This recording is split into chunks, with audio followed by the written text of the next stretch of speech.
everyone, welcome to my channel. This is Vasundhara Singh, and in today's video we are going to discuss important question answers of the chapter Bricks, Beads and Bones, the Harappan Civilization. So this is the first chapter of class 12th history जिसके सभी important questions including short answers as well as long answers हम सभी को यहाँ पर discuss करेंगे. Okay, so do watch the video till end and hopefully आपके लिए काफ़ी ज़्यादा helpful रहने वाली हैं for your board exams. Okay, so without wasting our time let's get into the video. हमारा पहला question है mention items found in the graves of the Harappans. So यहाँ पर आपसे पूछ रहा है कि जो हरप्पन ग्रेव्स हमको देखने को मिली हैं, जो भी कब्र देखने को मिली हैं, उन ग्रेव्स में से क्या क्या आइटम्स पाए गए हैं that you have to mention. Okay, तो your answer will be jewellery of both men and women, an ornament consisting of 3 shell rings, a jasper जो कि एक प्रीशियस स्टोन होता है, bead and hundreds of micro beads, copper mirrors etcetera were found in the graves. ठीक है, सो ये कुछ multiple चीज़ें हैं, ये कुछ आइटम्स हैं जो कि पाए गए थे हरप्पन ग्रेव्स में. Okay, next question is who was Cunningham. Mention any one account used by him to locate the early settlements of Harappan civilisation. तो बहुत ही सिंपल क्वेश्चन है, साथ ही साथ काफ़ी ज़्यादा इंपॉर्टेंट क्वेश्चन भी है कि कनिंघम कौन थे. तो he was the first director general of ASI.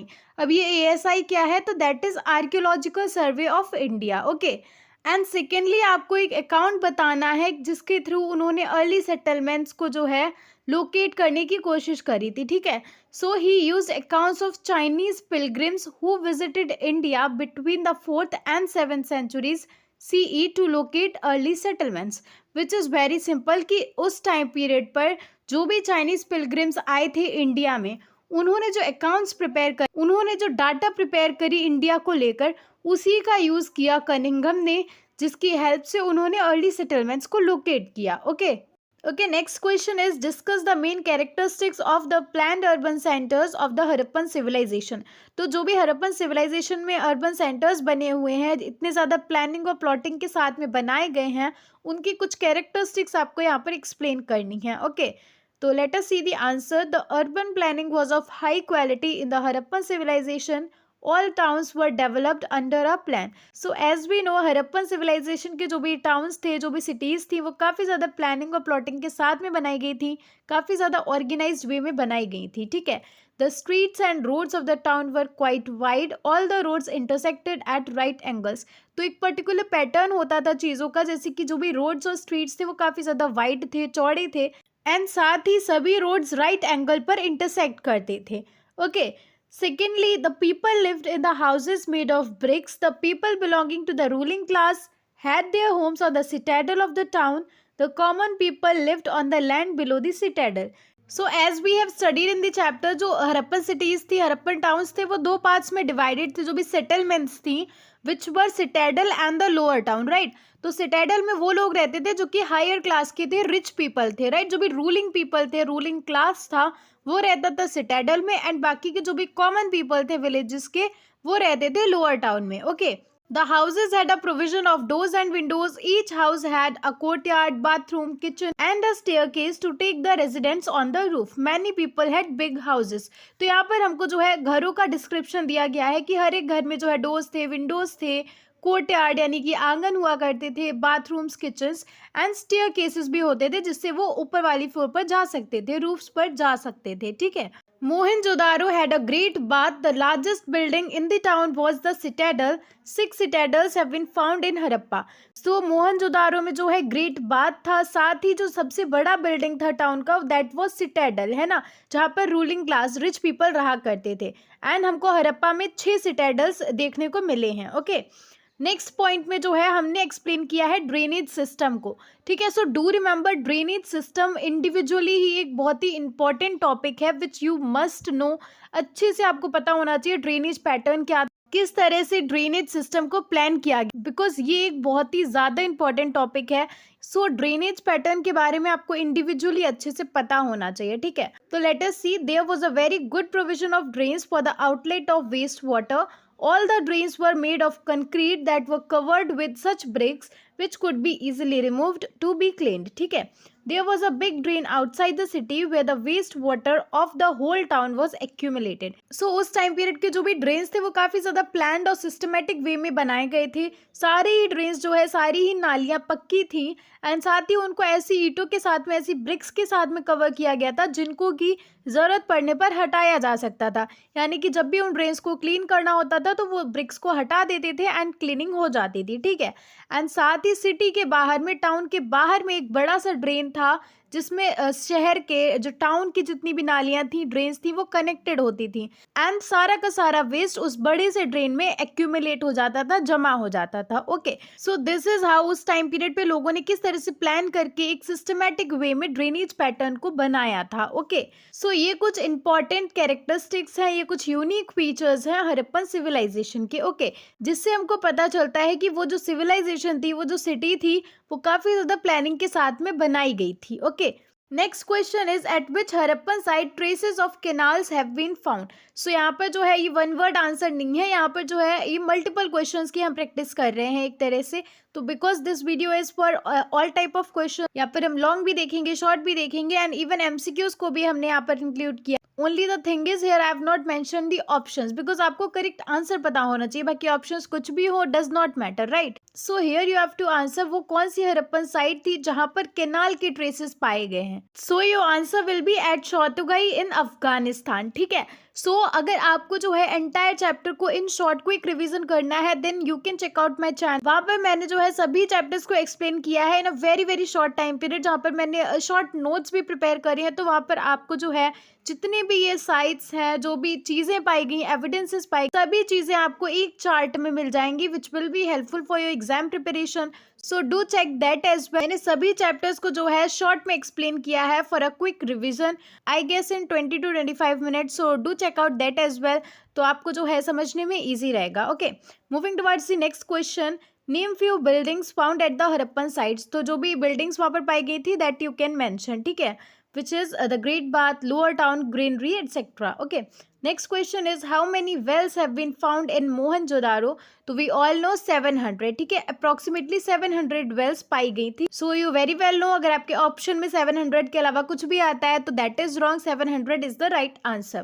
ठीक है. Next question is what was lapis lazuli. तो it was a blue stone with very high value. एक तरह का पत्थर था जिसकी बहुत ही ज्यादा वैल्यू थी. It was a precious stone. Okay, next question is name the first director general of ASI which can come into the MCQ questions. of course आपके 5 मार्क्स के क्वेश्चन में ये वन वर्ड आंसर नहीं आएगा but MCQ questions में it can help out. Okay, तो ASI क्या है? Archaeological survey of India and इसके फर्स्ट डायरेक्टर जनरल थे Alexander Cunningham. Okay, next question is who discovered Harappa and Mohenjodaro. तो इनकी डिस्कवरी किसने करी थी? Answer will be Dayaram Sahni and Rakhaldas Banerji. Next question is what is faience? Why the little pots made by it were considered precious? Which is a important topic कि faience होता क्या है that you should know. ठीक है, एक important point बनता है इससे. तो let us see the answer. Faience is a material made of ground sand or silica mixed with color and gum and then fired. तो यहाँ पर जो है आपको प्रोसेस बताया गया कि किस तरह से ये बनाया जाता था. जो सैंड और सिलिका है उसको कलर के साथ में, गम के साथ में मिक्स करके फिर उसको जो है आग पर रख करके तैयार किया जाता था. एंड ये जो पॉट बन के तैयार होता था ये काफ़ी ज़्यादा प्रीशियस माना जाता है.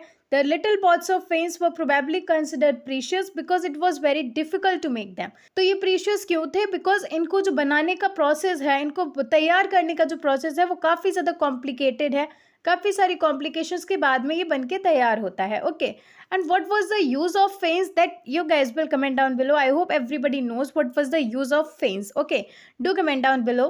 Let's see the next question. At which sites the terracotta models of the plough have been found. तो कौन सी साइट पे हमको टेराकोटा मॉडल्स देखने को मिले हैं? तो answer is at Cholistan and Banawali, Haryana. Okay, next question. What was the feature of weight system of Harappan civilisation.